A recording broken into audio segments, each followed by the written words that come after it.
Hello and welcome to WWJPS, or What Would Jairo Pinto Say? I am your host, Vanessa Pinto, the daughter of the deceased Jairo Pinto. This channel is about what's happening in the world. I am the daughter of an immigrant who is watching this country go from a place where her father came intentionally to have children to a fascist country.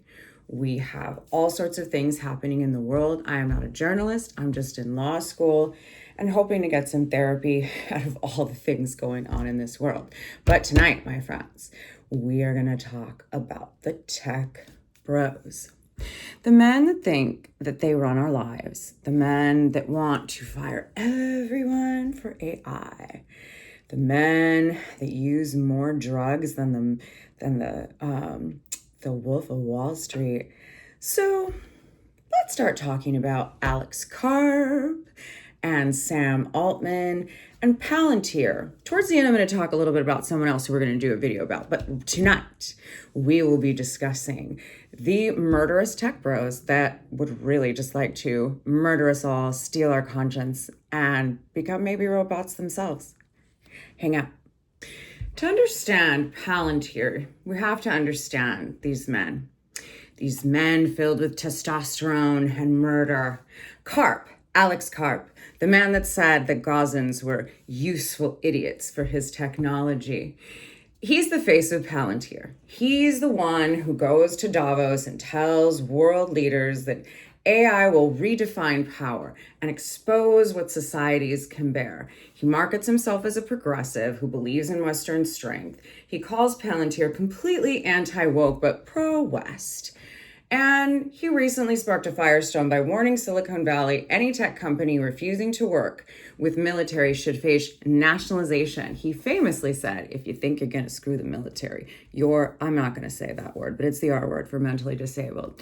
Let's find out a little bit about this man. AI models would actually be able to perform without orchestration. Every single one, our ontology, every single one of those was viewed as stupid.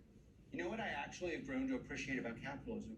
All the people who made the right decisions went broke, are going out of business, or now have to copy us. Microsoft wants ontology. Everyone wants to do FDEs. Everyone basically copies me and Palantir. That's what I love about this country. If you want to make your stupid decisions and then you go to the White House and ask for money, you should absorb the full risk of that. And I'll tell you the full risk of that. Somehow your salary should be capped to the point where you make a lot of money for the... Now, on the face of it, this company seems like it's actually just there for safety and, that they're progressive, because let's be clear, they're spying on us. They're spying on us. They're spying on all of us. This is the software that's being used in Gaza to target people, same software that's being used in Iran. And so what they're trying to say is that they have these murderous weapons in order to keep us all safe. But it's a bit more insidious and quite a bit more complicated than that. When they were first sort of coming on the scene in 2003, 2004, and really for the first decade plus of its existence. What they've expanded to today is something much bigger, in some ways more interesting, and in some ways kind of posits them to be more successful, which is they are a problem solver for the Department of Defense. You have a problem, we will solve it. All right, so here's the deal. Palantir is a data analytics software company who got its start during the War on Terror and today has big ambitions to be the U.S. Department of Defense's go-to problem solver. The idea of a Silicon Valley company saying we kill things, that we're interested in serving the Department of Defense and the Department of Defense wages war, that was simply unprecedented. So, and again, because there's always a conspiracy that we've all been fed a bunch of shit and that Mark Zuckerberg, Alex Karp, and all of these gentlemen were not just somehow uneducated or didn't go to college and, all of this fell into their lap. No, these gentlemen from the very beginning, Jeff Bezos, all of them, Bill Gates, they knew exactly where all of this was headed. But Mr. Karp is a bit more insidious. And it's also partially because these gentlemen are really getting off on the fact that now their toys make things go boom and kill people, right? First we had iPhones, then they could track people. Now we could make artificial intelligence. Now you can murder whoever you like. And suddenly that's what they're most excited about. Stop talking about it. I'm very happy to have you along for the journey, and you are partners for us. Every Palantirian, we are crushing it. Everyone else who's listening, we are dedicating our company. We've dedicated our company to the service of the West and the United States of America, and we're super proud of the role we play, especially in places we can't talk about. And we love our success in the U.S. and globally. Also, we are doing in the United Kingdom and many other places. Palantir is here to disrupt and make our decisions. We partner with the very best in the world, and when it's necessary, to scare enemies and on occasion kill them. And we hope you're in favor of that. We hope you're enjoying being a partner. Literally talking about killing enemies. The point of Palantir is to partner with the West and these Western governments and kill enemies. Could this get any more dystopian? By the way, yes, it absolutely can. Look at this. Showed you this the other day. Several billionaires have invested in Greenland in the years following President Trump's proposal that the United States could seize control of the island. Ronald Lauder, who first proposed the idea to Trump during his initial term, later invested in several Greenland-based ventures. Now, you see, we think it's Donald Trump that's the mad king, but see, he's an idiot. He's just up there because he's bought and paid for, and he's the president. He wanted to make $1 million and not go to jail, but it's these disgusting oligarch billionaires that are literally trying to play God, play president, play politician, because they think they know better. So there's Alex Karp, the man who we just saw with white hair on a lot of drugs. Now we've got Sam Altman, another gem. Sexually abused her throughout her childhood. In a Twitter post from 2021, she also claims her brother Jack abused her. By the way, this is Sam Altman's sister, accused him of rape. These memories, she says, were repressed until 2020 when she went no contact with her family. And it claims Sam abused her for 9 years in their family home outside St. Louis in Clayton, Missouri, starting in 1997 when she was 3 and he was 12. Between then and 2006, she alleges that Sam committed numerous acts of rape, sexual assault, sexual abuse, molestation, sodomy, and battery, including when he was over 8. I mean, it's obvious why they get along with Trump. They clearly have the same values, These men are dangerous. This isn't a joke. These men have huge resources. By the way, she lost. He's a free man. And I'm sure he did everything that she accused him of, because why on earth would she come forward when that man could bury her? Why? But these are the men that want to rule the world, that want to give us digital ID and want to steal our consciousness and make us all subservient. And they're all disgusting and depraved. Mind you, all of these men seem to be on an obscene amount of drugs. Or more.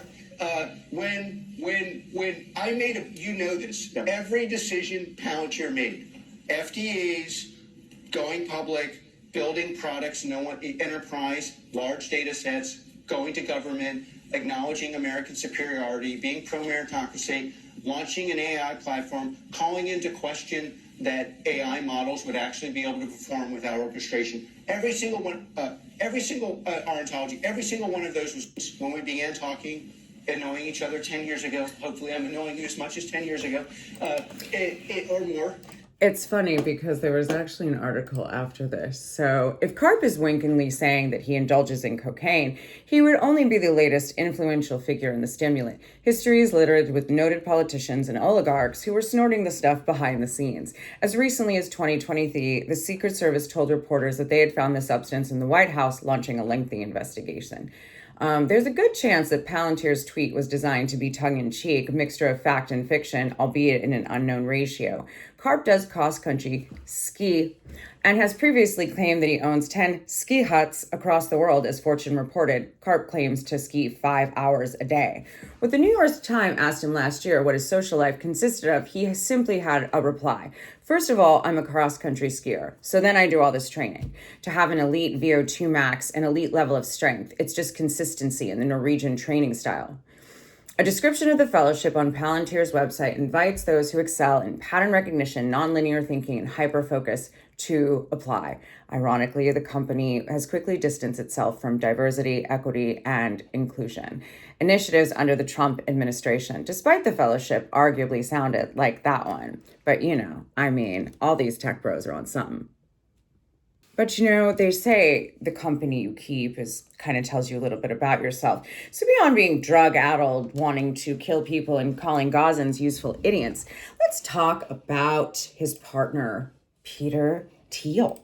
Lectures warning of the Antichrist and U.S. destruction. The Washington Post reviewed leaked audio from 4 off-the-record lectures the tech investor delivered in San Francisco over the past month that fused beliefs about religion and technology. So this guy did 4 lectures on the rise of the Antichrist and why we should all fear the Antichrist. Now, as you're about to see, and we'll go through it, if anybody is the Antichrist, it would be him. Oh my God, it's so true. It would be him. So here, let's see what he says. Tech billionaire Peter Thiel recently warned that Swedish activist Greta Thunberg and critics of technology or AI are legionnaires of the Antichrist in private He's afraid of Greta Thunberg. Why is it that all the males are? You know why? Because she's a woman that can't be bought. She's a woman with values and who doesn't care about money, just cares about doing the right thing. Lectures on Christianity that connected government oversight of Silicon Valley to an apocalyptic future, according to recordings reviewed by the Washington Post. So what he's saying is, if you support any regulation on the tech billionaires and on artificial intelligence, if you support any regulation, you're the Antichrist.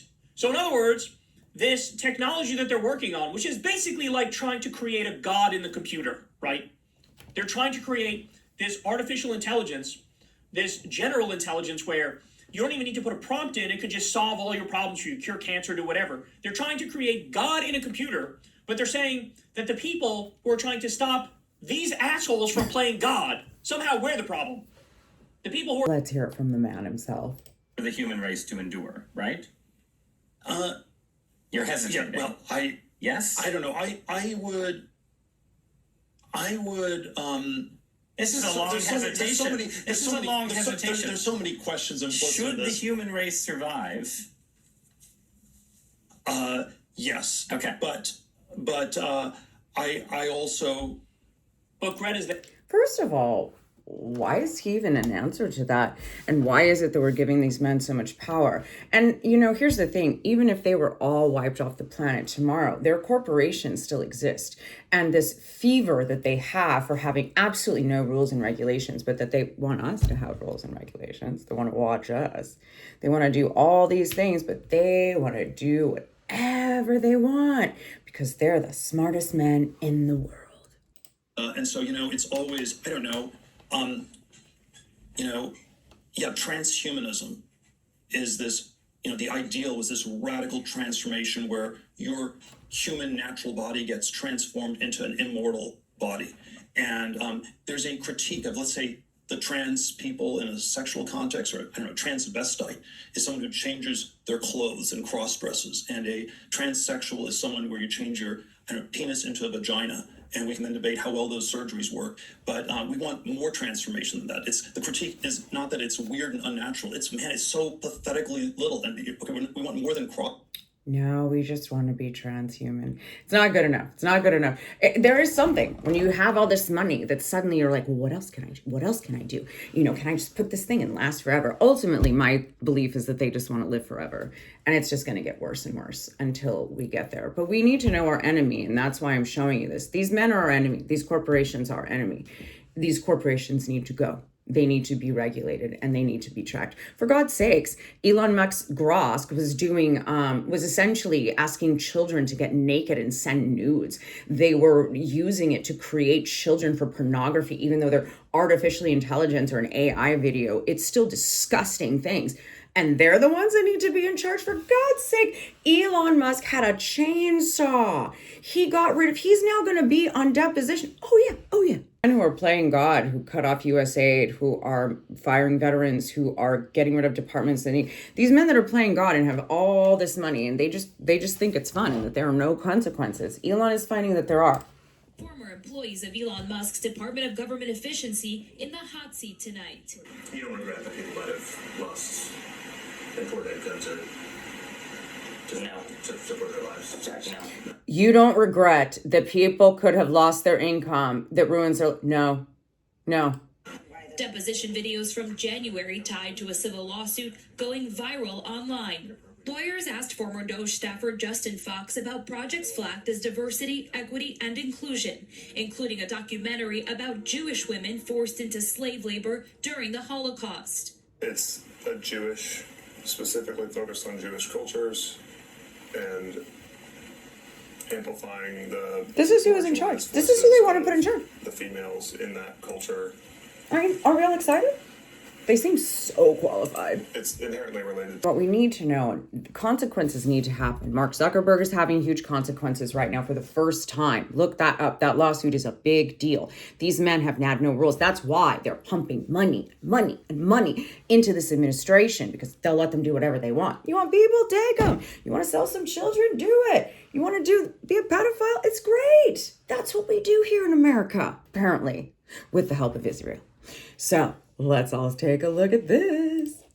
Will face a lawsuit over his work at DOJ. More than a dozen Democratic state attorneys general brought the case, saying Musk wielded illegal power in orchestrating President Trump's cuts in federal government jobs and spending. The judge said the administration adopted a perverse reading of the Constitution with the DOJ effort. Elon Musk will face a lawsuit over... Yeah, they just never think that they're ever going to face the consequences. But as I said, accountability always comes. It eventually shows up. And how on earth are we supposed to take these men seriously when, when the pills you took in an hour...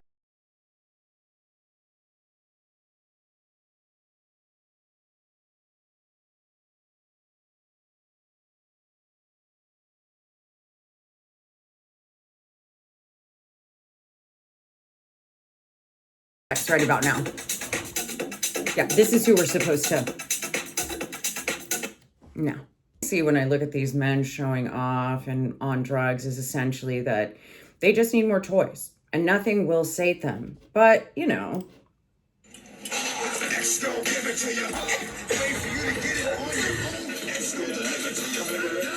What should I do? Try not doing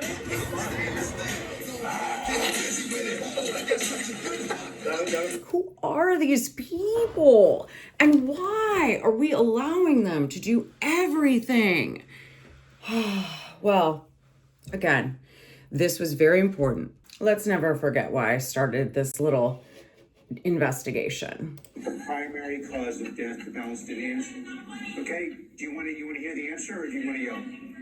Well, you don't want to hear an answer, obviously. So the primary source of death in Palestine is the fact that Hamas has realized that there are millions and millions of useful idiots that will...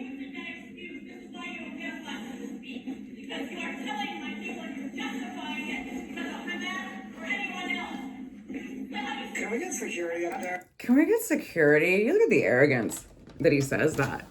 I mean, useful idiots. And he's talking about people. He's talking about children. He's talking about women. And that's what I really want you people to understand, is that we're not dealing with men who see us as people. They don't think we're people.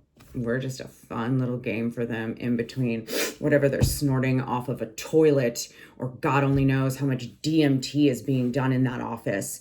But pay attention. These men are our enemies, and they are coming for all of us. Palantir will very much be looking at every single one of us.